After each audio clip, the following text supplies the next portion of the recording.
All right, hello. I'm live. Who's here? One person is. Oh, I'm going to close the door. Be back in a sec.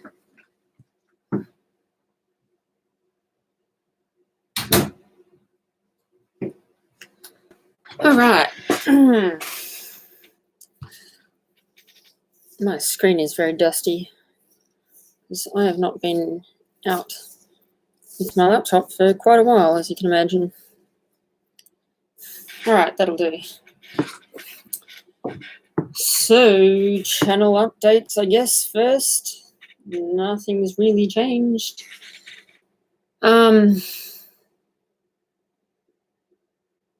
Yeah, I don't know. Shit's happened as well in my life that I don't really want to talk about it, but yeah, let's just say it set me back a bit. So we'll see how things go in the future. I'm not giving up or anything. It's just the inconsistency is going to last a bit longer. All right. Well, this is a Q&A. Oh, hello, everyone. We've had 3 people suddenly come to life, even though we've got 7 people watching. 3 people in the comments. Hey, Sammy. Hey, YouTube. Hey, James Penny. And hello, Steph BMK190. All right. I'm just going to call you K190. I do like K190.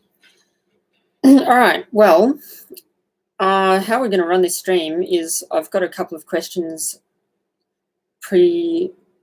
asked on Instagram. And so I'll answer them first, but feel free to add any questions you like in the chat, and I will answer them all as time goes on, and we'll see how long the stream lasts. G'day, Brian. All right. So first question from trentinsta.com. When are you going to upload your next Urbex video? I'm not sure, but the end of June at the latest. Yeah, as I said, inconsistency is going to last a bit longer, but we'll get there. And I promise when I do release it, it will be a good one. Train Vlogs 101 asks age, just age. So what is my age? I'm 22, turning 23 in November. I look so young because I took some medication for my acne a few years ago, and midway through taking that, found out from the dermatologist that it was one of the best anti-aging meds out there.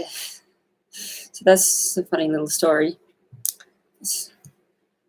They did seem to work. Jason Bly asks, craziest thing that you have done?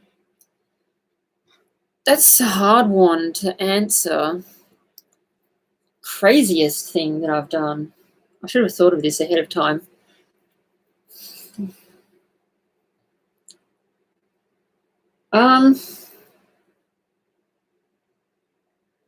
I don't know. I've talked in the past about some of the sort of random things that I've done, like just deciding one day that I'm going to go see a train tour. And I've talked about some of the crazy Urbex stories. G'day, Albert.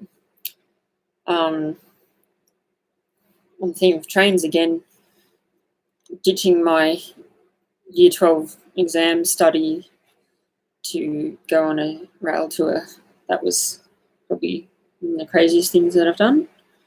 But yeah. Ash, something asks, do you really like good or bad history about Australia from 1800s to now? I guess you're asking me about talk about some Australian history from 1800s to now. I definitely am interested in history, but I like to say that my interest is more in what's called urban history. So, how do I describe it? Something like the arrival of the first fleet, that would not be considered urban history to me. Any history of Australia's war involvement overseas, anything like that, that's what I would not consider urban history. But I would consider urban history something like the soldier settlement scheme after the First World War, because, and I would be interested in things like how the idea of wartime affected us at home and how it sort of stifled and made thrive certain things. So that's a roundabout way of saying that I will continue to talk about history, largely from the 1800s till now.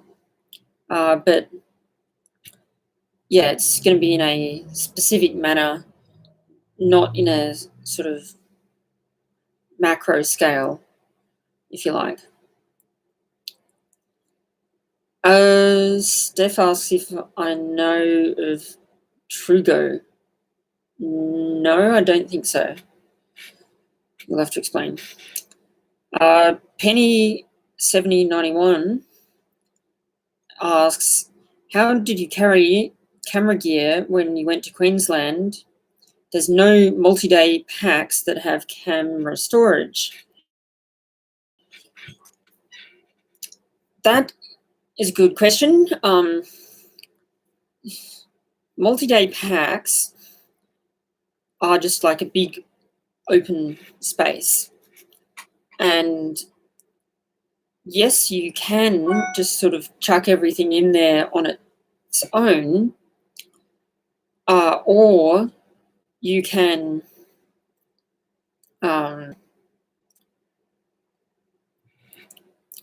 put sort of bags within bags, if you like. Now, it wasn't something that I did to a huge extent with my Queensland trip because, I had like my tent and my sleeping bag already in their own bags. Then I had my clothes in a separate bag.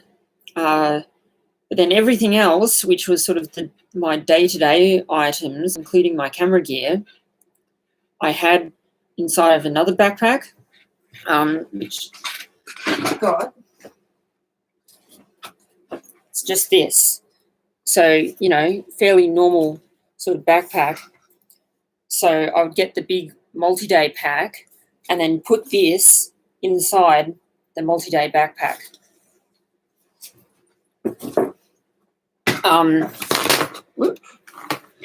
Now that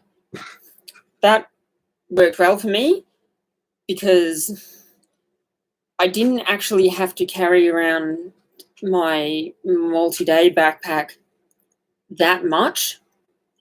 I would only sort of need to carry it to and from the train to my accommodation, to and from the train and my accommodation, wherever I was staying.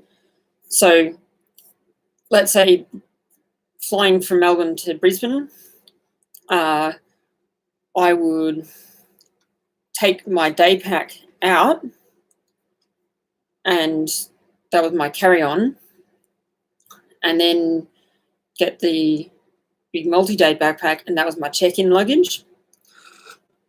And then when I got to Brisbane Airport, combined the two, and then went to the Airbnb which I was staying at, dumped the multi-day backpack, pulled out the day-to-day one, and just continued around with that.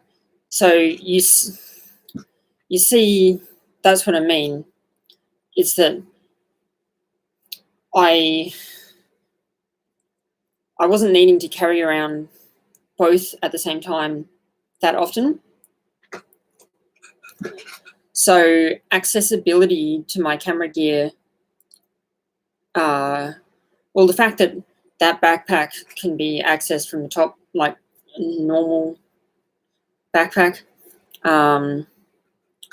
it's not a camera specific backpack.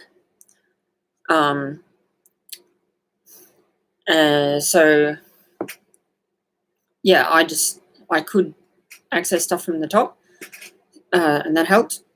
Oftentimes I would have the actual camera with a lens attached, just hanging off my neck on the normal neck strap.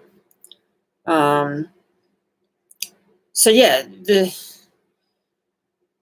point was that I never took any specific camera bag with me. Well, actually, that's not quite true. I took a very small one that was just enough to carry one lens with me because I had two lenses. But apart from that, yeah, and that just went inside my day pack. So that's how I did it in Queensland.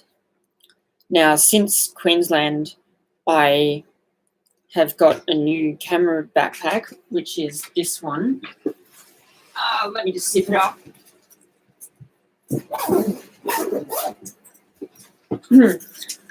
So this one. Now, this is a lot bigger, and most of the camera gear is stored inside here, so it's not going to be accessible from the top so much. But this one has got space for all my gear, which, again, I've got more gear. Not only have I got a bigger backpack, but I've got actually more gear since I went to Queensland. And so what I think I would do in the future when I'm hiking or anything like that where I need to carry a multi-day backpack is I'd have this, and this would carry my camera gear plus anything else. Like I'd probably store a few clothes in there, I don't know, a raincoat, anything which I might need on a day-to-day basis. Whereas my sleeping bag and tent and stuff would be more towards the bottom of my pack. And yes, it takes up a bit more space, and so I don't actually have my own multi-day pack. I've always borrowed from friends, but I'm definitely looking into getting my own one, and I'm just going to have to make sure that it's a fairly big one because, yeah, this is a bit more bulky. But that's sort of the best way that I think it's going to work. Long answer, but yeah, you can see, and if you've got less gear than me, if you've only got a couple of items, then it's probably not worth carrying a big thing like this. But if you've got lots of stuff, then yeah, this is probably the best way to do it.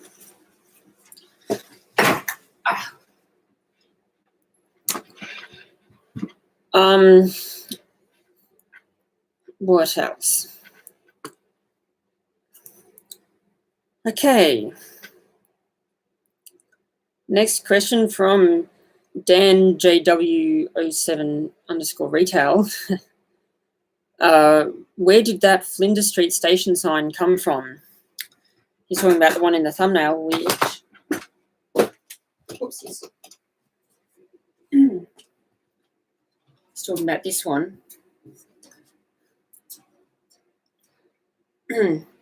So So this is a real Flinders Street sign. Oops, it's not a remake or anything. These were fairly recently removed, and I got it from a friend who works at Metro. So that's very cool. He managed to find a lot of the Flinders Street signs up for sale, and so he sort of on-sold them, and I got one of them. It was nice to have, it was nice of him because I got first pick as to which one I wanted, and I said, oh, well, you know, I live on the Sandringham line, so platform 13 has some meaning to me. And he said, yeah, no worries, I'll find you the best platform 13 example. And this is it. So, yeah, quite cool. Wow.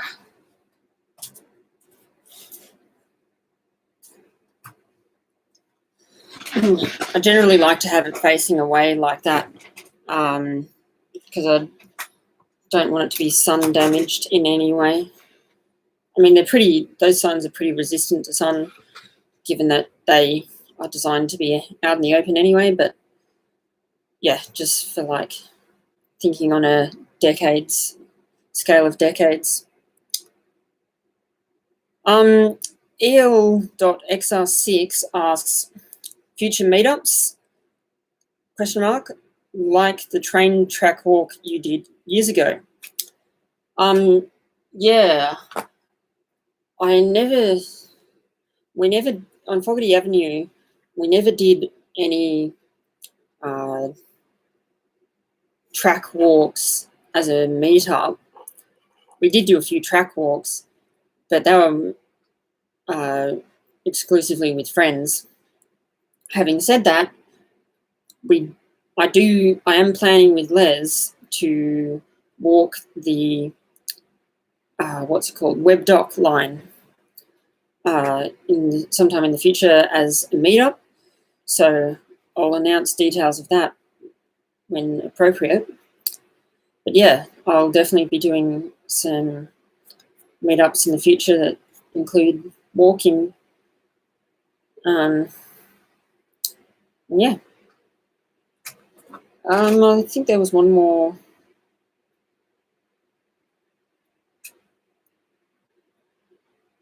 Okay, yeah, no, that's it for the questions on Instagram. All right, moving on to the YouTube questions that have just come in. Albert asks, what's my favourite railway book that I own? I'd have to say it's Rails to Rubicon. Under here, Rails to Rubicon by Peter Evans. Extremely high quality and detail, $50. It's a pretty good book. I don't actually own that many railway books because I find that otherwise I just accumulate them and don't actually read them. I'm still getting through Rails to Rubicon, but some of the other ones that I can think of off the top of my head, Mind the Curve, which is about cable trams in Melbourne. That's a good one.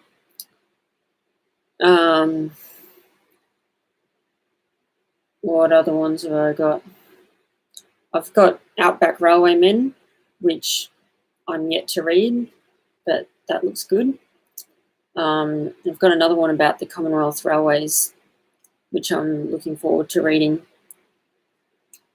There's probably a couple of other random ones that I think of. Oh, the Puffing Billy, the First Decade, that was a really good book. I definitely recommend, if you want to know more about Puffing Billy, get that book. It just I did know a bit of the backstory of Puffing Billy before that book, but it really gave me a good insight into their humble beginnings and sort of how they got it going, because Puffing Billy was one of the first tourist railways in the world, really. And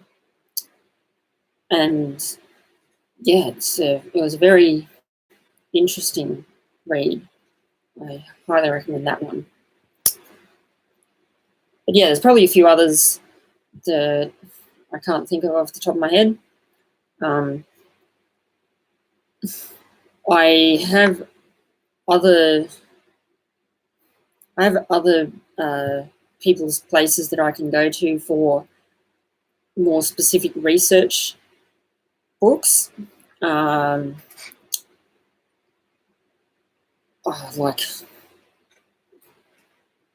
Like a book that's all about the diagrams. It hosts a bunch of diagrams of Victorian railways locomotives. So not the kind of book that you necessarily read back to front, but still good. So that's where I go to other people's places.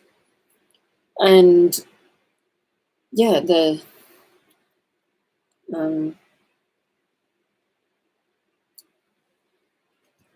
I just don't read that much, so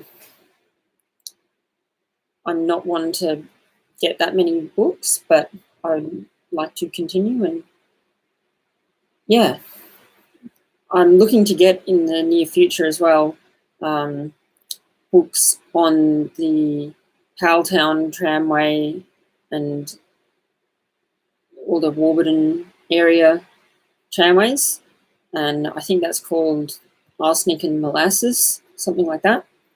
I mean, there's a couple ones. That'd be good. And I guess I've got a whole bunch of magazines. I've got a near complete set of RNV, Rail News Victoria, which ran for I don't know how long, but a number of years. I think it was like 2 or 3 decades. But I'm good friends with the editor, the former editor of that magazine, so he had a spare set and said, "You're a very good person to have this." So I was very thankful for that. I've got a couple of other like Newsrail and other magazines that are collected. But yeah. Long-winded answer, but hey, it's a live stream. Daniel says, "Hey, Floyd, at the Steam Rail Open Day, did I annoy you?" No, not at all. Yeah, you came up to me, you said hi, you hung around for a bit, didn't know me at all. And if anyone else wants to do the same, then definitely come say hi if you see me on the streets or at a railway event, something like that.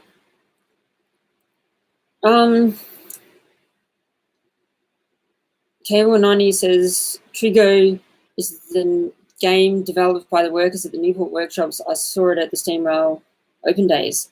Yes, now I know what you're talking about. I did know it, I'd just forgotten the name.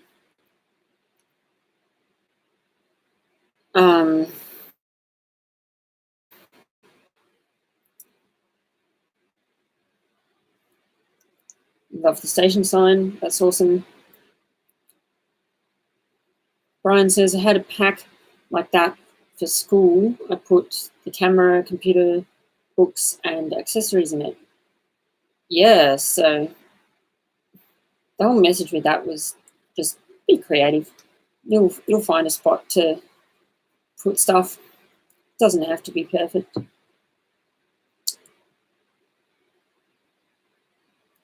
You used to live in the Ringwood line, says Daniel. Okay. Do I know of the book Hudson Power? Yes, I do. And I'm trying to think. I don't think I've got it. I might. I've got a few. I've actually. triggered me. I have a whole bunch of train hobby books, which, yeah, some of them, they might have, I think they produced Hudson Power. So they may have, I may have got one of them. I know I've got one of their books on the S-Class. I've got both their books on the S-Class Steam, and I've got a book on Heavy Harry, but I don't think Hudson Power is necessarily one. But yeah, I've got a whole bunch of them. They're mainly photo books rather than sort of information books, but they're excellent. I mean, if you ever, here's a shop recommendation for you all. Train World in Brighton. It's relatively nearby me, and man, you can get lost in that shop. Their books particularly are great. They stock a lot of train hobby books, and so yeah. My grandfather used to be part of train hobby, and so he was he wasn't part of it, but he was an investor, let's say, and in exchange for his investment, he got lots of these books. So I think he was pretty happy, and then I inherited those books. Kyle Energy asks, off-topic question, do you listen to Panther A? No, and I'm not sure. I assume you're talking about some music artist? No, I don't listen to them. James Penny asks, best regional line in Victoria and best regional city for Rail Remnants Abando's Drain. Ooh, interesting.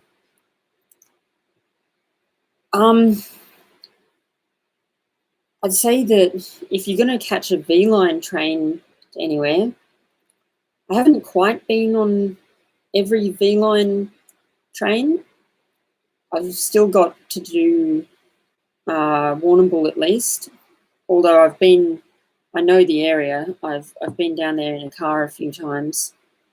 And I think I've been on the train maybe as far as Colac, but no further. But I've seen like Warrnambool station by car. And I don't think I haven't been to Shepparton on a V-line train. I've been there on other trains, other heritage trains. But so yeah, if you're going to be, I mean, let me pull up a map so that I don't forget a line.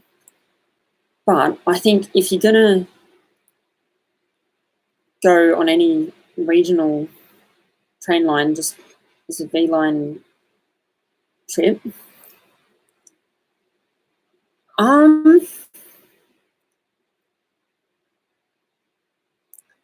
it's tough, but I'm almost going to say Maryborough. If you go Maryborough the full way from Melbourne, I reckon that's a pretty good line. The Ballarat line is fairly busy, but yeah, it's quite a scenic line, especially once you get out of Melbourne. It's got a fair few stops within the suburban boundary of Melbourne. But once you get past, I mean, Cobblebank now, or Melton, yeah, right, we'll go Melton. So past Melton is Bacchus Marsh, Bolan, Ballarat, Creswick, Clunes, Talbot, Maryborough. I reckon that would be the best V-line trip if I had to just recommend one. But honourable mentions, Swan Hill. Echuca is also good. It's probably an easier day trip. Swan Hill, I think, is the furthest you can go on a V-line train. Shepparton I'd probably skip unless you're going further. and Albury is all right. Gippsland, as far as Bairnsdale, I haven't been quite as far as Bairnsdale. I've been only as far as Sale. That can be nice once you get past Traralgon. Before Traralgon, it's not that interesting.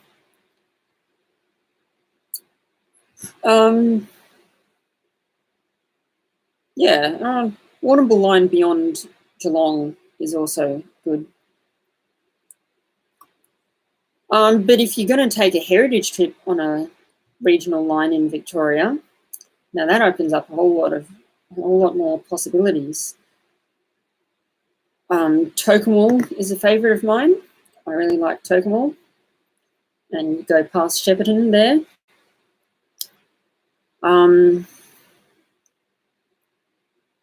Sea Lake, I really like the Sea Lake line. It feels really remote.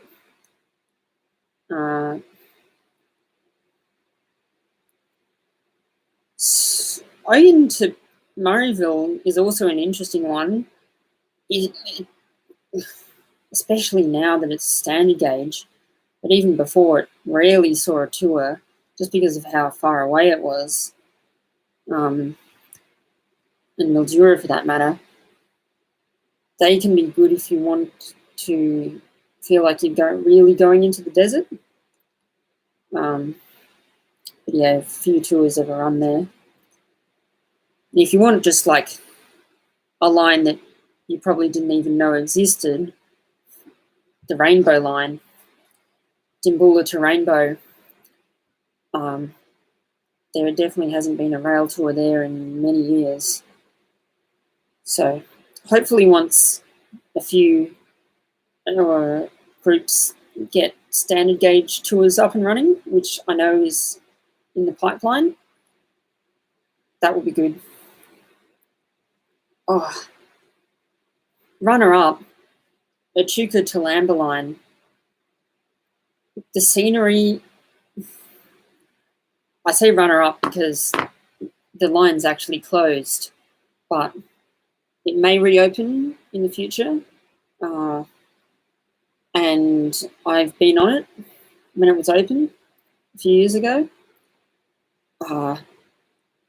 Just for travelling, it was nice because the speed limit was 40 k's an hour, and especially if you got a parlour car or state car 4, and you can be on the balcony just travelling, just trottling along through the countryside, just fairly typical country scenery. I really liked that. I really wish that there was another tour along that line. Obviously, it's got to be reopened first, but yeah.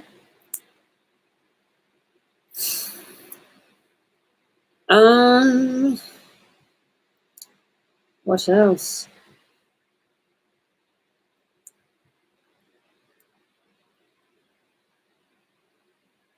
Steph says, my dad has a signed copy from the first year of publishing. I love it so much. Yeah. Bendigo line. Yeah, Bendigo line, if you're going to have...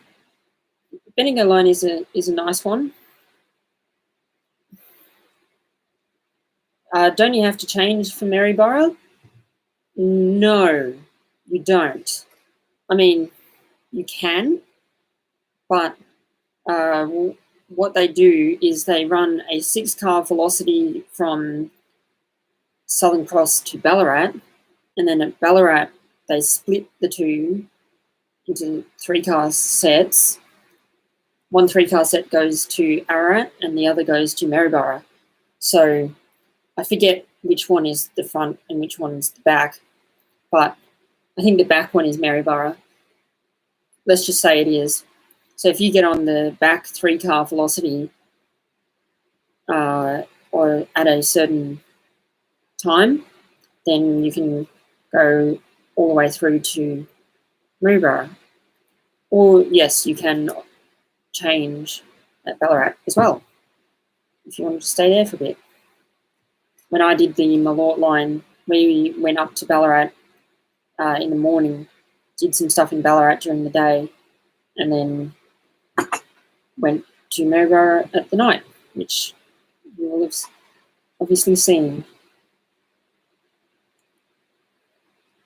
Well, not obviously, but there's a video release on probably having. I could take the Gippslander to Bairnsdale. It's a nice ride. Yes, I definitely would like to go to Bairnsdale. I'll get there one day. Plus, when you get to Bairnsdale, we have a rail trail that goes to Orbost. Well aware of that as well. It's a long one. It's like 90 k's, I think. Let me check.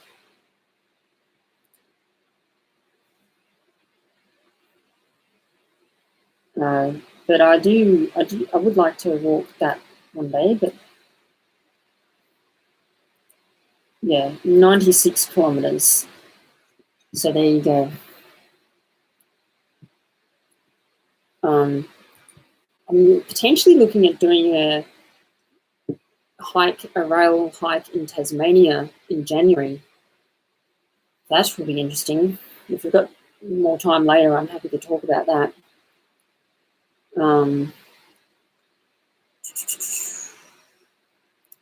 What's the furthest place from Melbourne, but still within Victoria, that you've been to that has railway infrastructure active or abandoned? Good question. Very good question. Looking at the map. Oh, that's easy. Walkella. Oh, well, actually, no. That doesn't really have rail infrastructure. Not anymore. Yeah, there's like a platform remain. So, wait, is there? I think there is. I think there's some sort of goods platform remnant there. It never had a high access platform. It had a low level one. But yeah, that's the furthest point that the Victorian railway system ever extended to. But apart from that, I think Murrayville would be the furthest that actually has infrastructure still there. Murrayville is still around, still active. Beyond Murrayville is abandoned, and the line continues into South Australia. And I can't remember exactly where it becomes active again when it connects back up to South Australia. Well, technically it connects up at Pinaroo, but yeah, it goes further, and I forget where it crosses, where it gets back to the active South Australian line. Mildura is the other one. Mildura is pretty far away, but obviously that still has active stuff. I'm not sure if Mildura or Murrayville is furthest from Southern Cross. The line continues on a little bit further from Mildura to Yalta, which I believe is the furthest that you can currently travel on the rail network, has been since the closure of Morkella.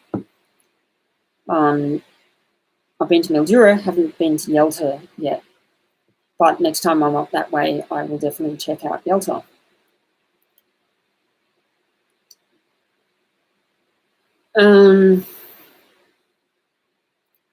Have you ever explored or heard of bridge rooms?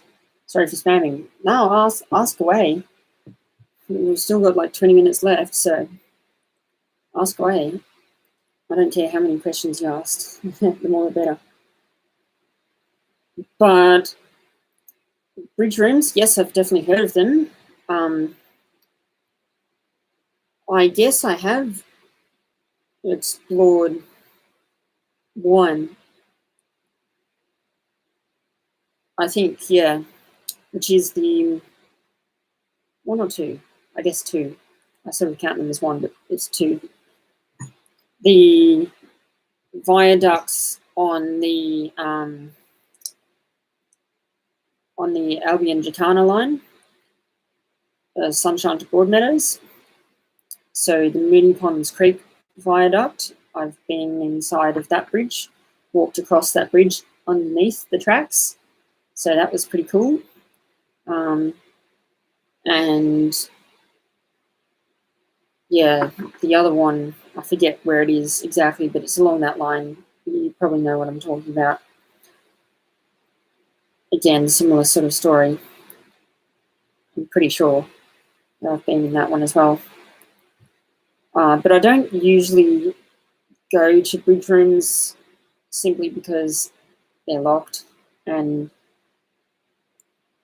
you can get keys for them and stuff. And while I'm not against keys entirely for bridge rooms and stuff like that, there's not. I don't care about it that much that I would want to actually get myself a set of keys. But if somebody came up to me and said, "Hey, I've got keys. Do you want to come?" I'd say, "Yeah, sure." I'm not okay with keys for, like, if you're going to break or damage anything, then I wouldn't be okay with keys. And as long as nobody lives there normally,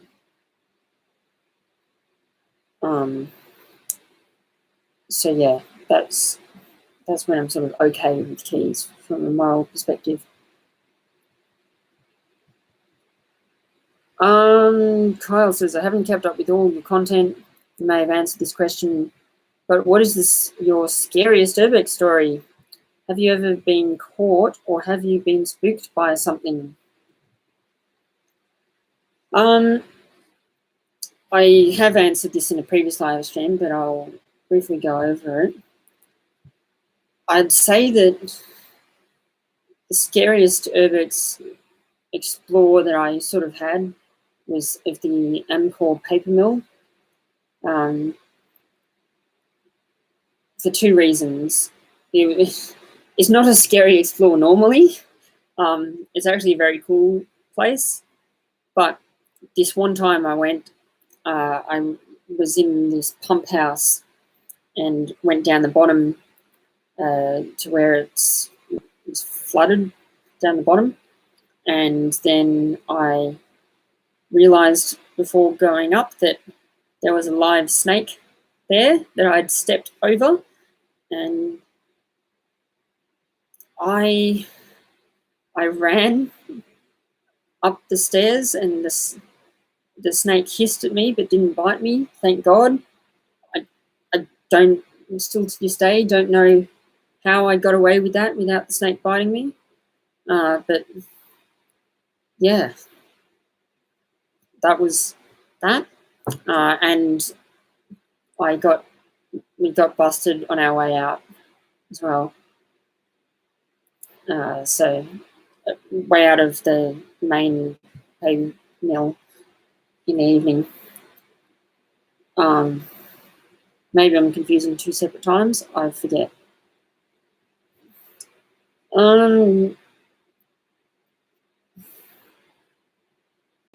But I haven't really had too many like spook stories. Snakes are bloody scary. Yeah, they are. And g'day, Dan. What actually is a bridge room? Look, I might have the definition slightly wrong here, but I believe it's sort of any room or space that's on the inside of a bridge that's usually only really used for maintenance workers, or yeah, any sort of monitoring, anything like that. That's a bridge room. All right, we've still got 15 minutes to go, and that's the end of the questions that are on the screen at the moment.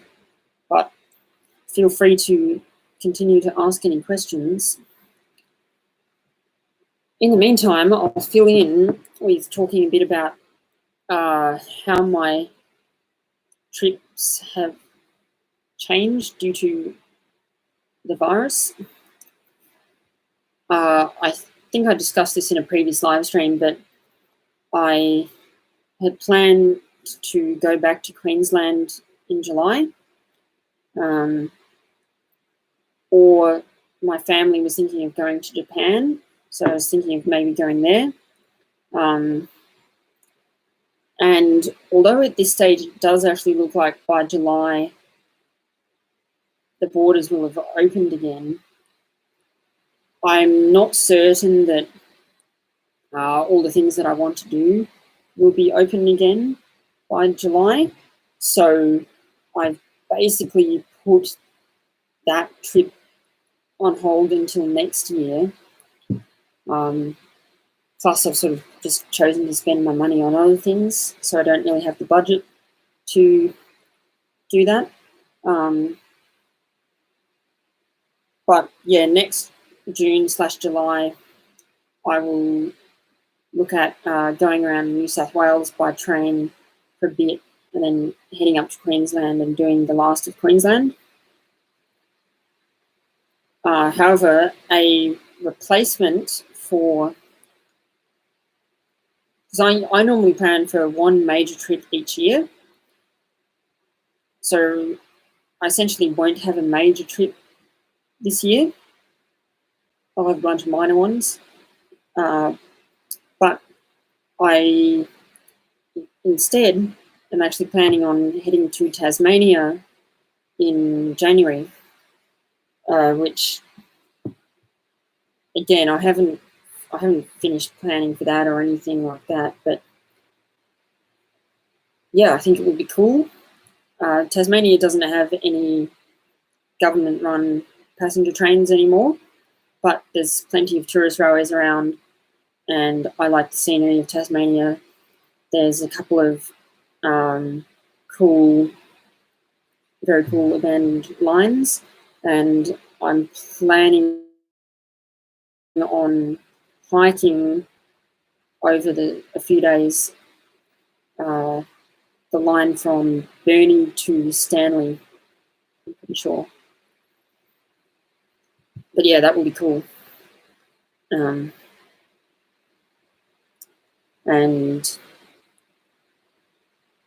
yeah, I'll do other things, and I'll have my car.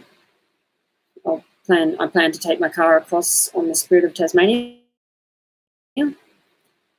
So that will all. And yeah, we'll see what I get up to. But things like the West Coast Wilderness Railway, that's definitely on the list. There's a cool abandoned line, which is sort of central West Coast. But that is abandoned, but you can hire these bikes, like rail bikes, and travel along the line for a bit. So that'll be cool. I'll be doing part of that line. And yeah, a bunch of other tourist railways there, such as, this one I want to mention, it's called like Wee Georgie Wood-Fired Steam Railway, or I forget. Point is, it's more of a tramway than a railway, which technically the West Coast Wilderness Railway is as well. Yeah, we can debate another time the differences between a tramway and a railway. But it's 2-foot gauge, and the steam engine John Fowler loco, which if you know your tramway history, you'll know that John Fowler was a very prevalent manufacturer of steam engines around the world. So it'll be cool to travel behind a wood-fired John Fowler loco. I would like to travel behind Climax, the Climax locomotive at Puffing Billy, which was, again, a tramway locomotive that was wood-fired as opposed to coal-fired. So yeah, that would be pretty cool.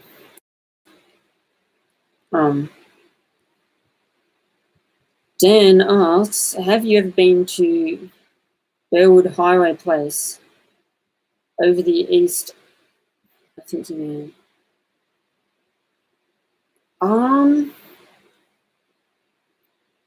think I know the place you're talking about, and I think that I haven't been there.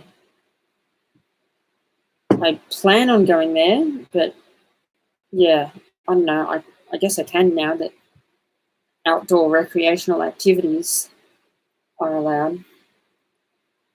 Jay went there, and Richard. Yeah, sounds. Yeah, yeah. I'm pretty sure we're both thinking of the same place.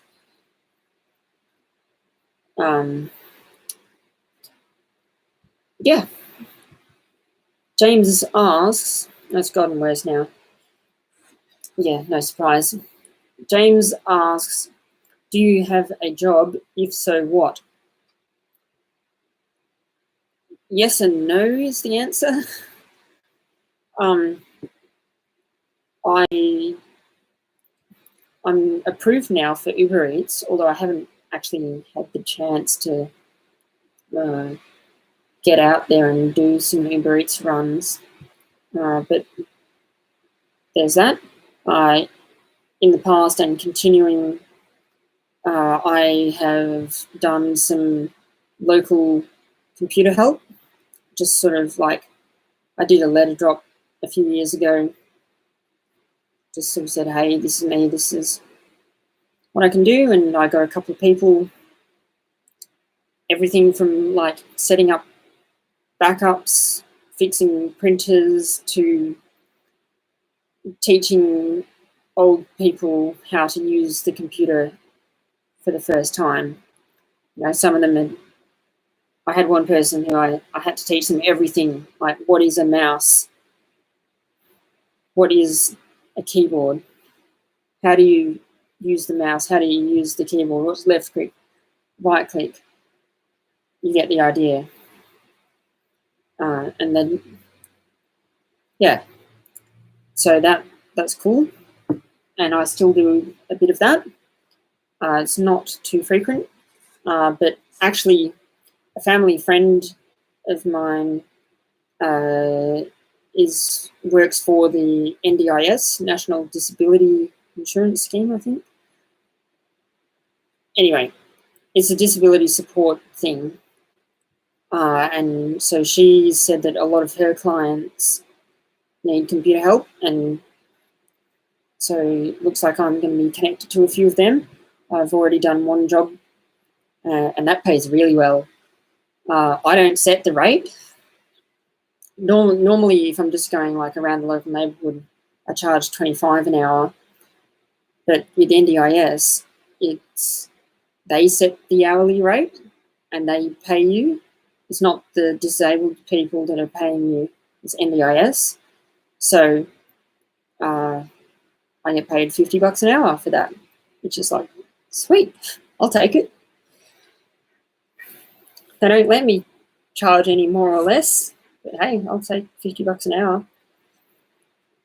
And I've also done a bit of sailing instructing, which again pays at like $20, $25 an hour, teaching kids how to sail, or adults. I've done one season of adults. Yeah, I enjoy that when I can get that work as well. So just bits and pieces. Yeah, selling various things. Oh, this is something I got recently.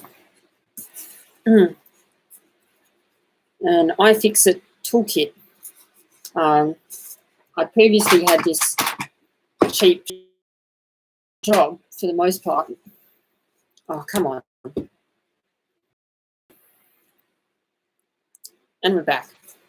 So the cheap Chinese one, it does the job for the most part, but I was really looking at getting a bit further into computer help and that sort of thing. And so I was like, oh yeah, well, it's time to get one of these. So it's got various different tools and all your screwdriver sets as well. Very high quality toolkit. So that'll be something that I'll be doing in the future. It's a bit more of computer fixing. And I am sort of planning on buying some broken technology off of eBay, fixing it up, and then selling it for profit. So yeah, while I think of it, here's a little funny side story of I'd done a bunch of work for this guy who lives 2 doors down from me. Well, he's actually moved out now, but he lived 2 doors down from me. And let's just say that this guy he's fairly well off, and he can come across as really intimidating and like stern. And he had a daughter who was, I don't know, a couple of years younger than me.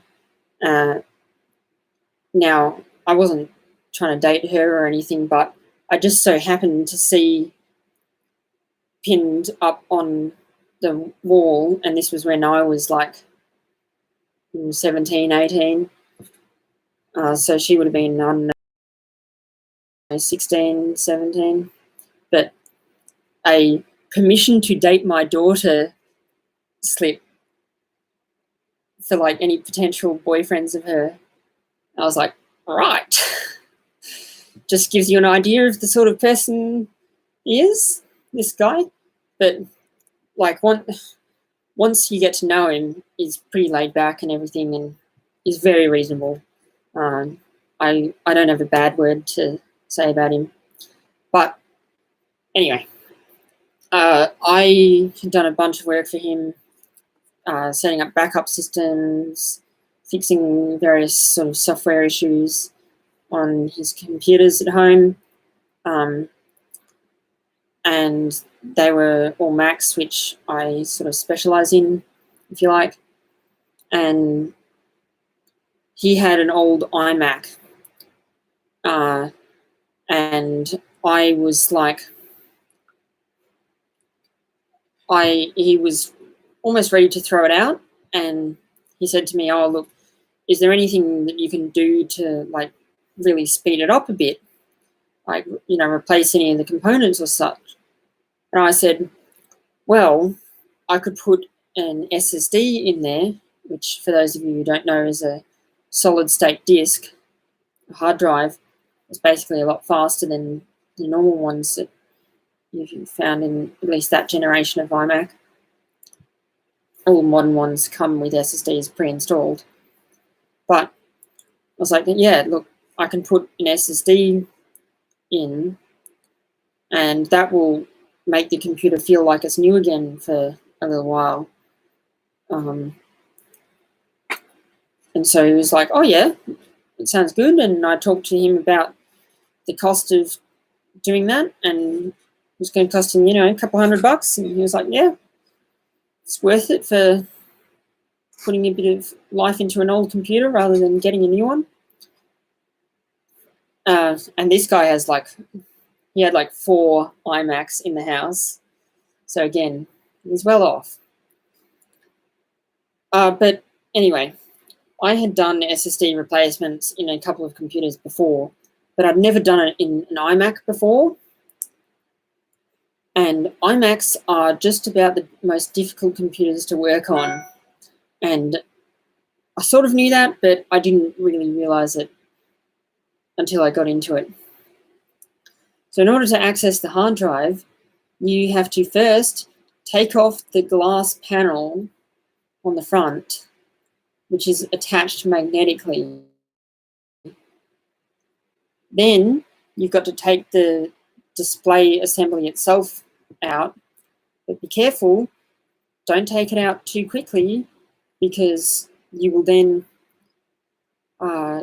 if you're not careful, you could pull the cable, the data cable that feeds the screen, and potentially break it. And so I was aware of all that. I didn't really have the proper tools. I've now got these suction cups which you use to attach to the glass to pull it off. I thought that it was sort of just going to be a once-off job, so I didn't really want to invest in those, but really should have, considering what happened, which was I slipped a little bit and the display fell back and it ripped the cable. And yeah, it was like, oh no. Oh fuck, this isn't my computer. This is this guy's. And I was like, oh no, he's not going to be happy. He's not going to be happy. I've just ruined his computer that I said I could fix. And let me tell you, it was a hard phone call to make, but I had to. And he said, all right, let's meet up, come down 2 doors and let's have a chat. And my God, I was not looking forward to that, but I went to him and he's like, all right, what happened? And I explained. And he said, okay, well, you said you'd done it before. Had you? And I explained, I'd done it in laptops. I hadn't done it in iMacs. And I didn't realize how different they were. So he said, all right, here's what we'll do. Well, he said to me, what do you think should happen next? And I said, well,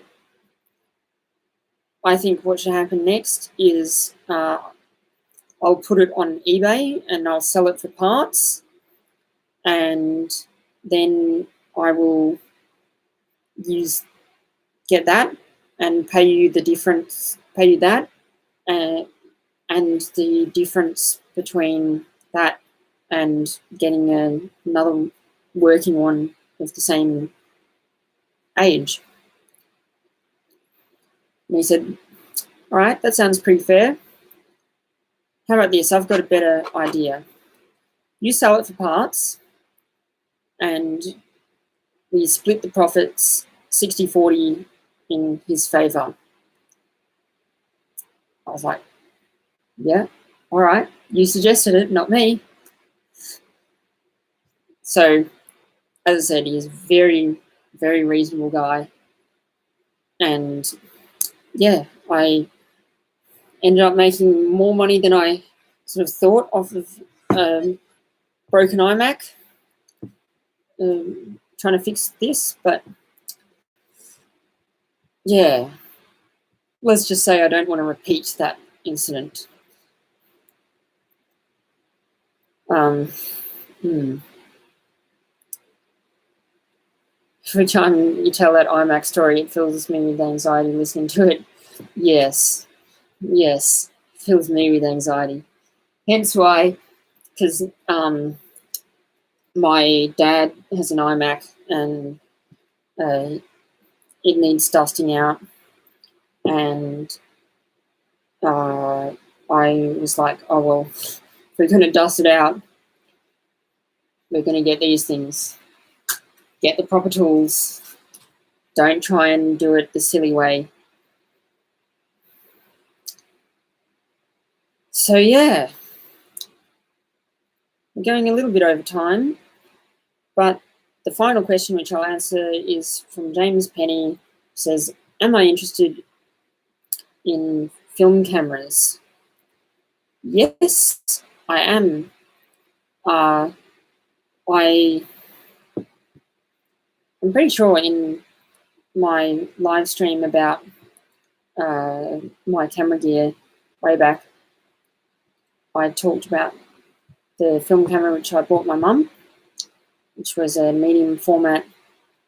It's called a Yashica Mat 124G, I think, something like that. But I sort of am experimenting with through my mum's camera that I bought for her.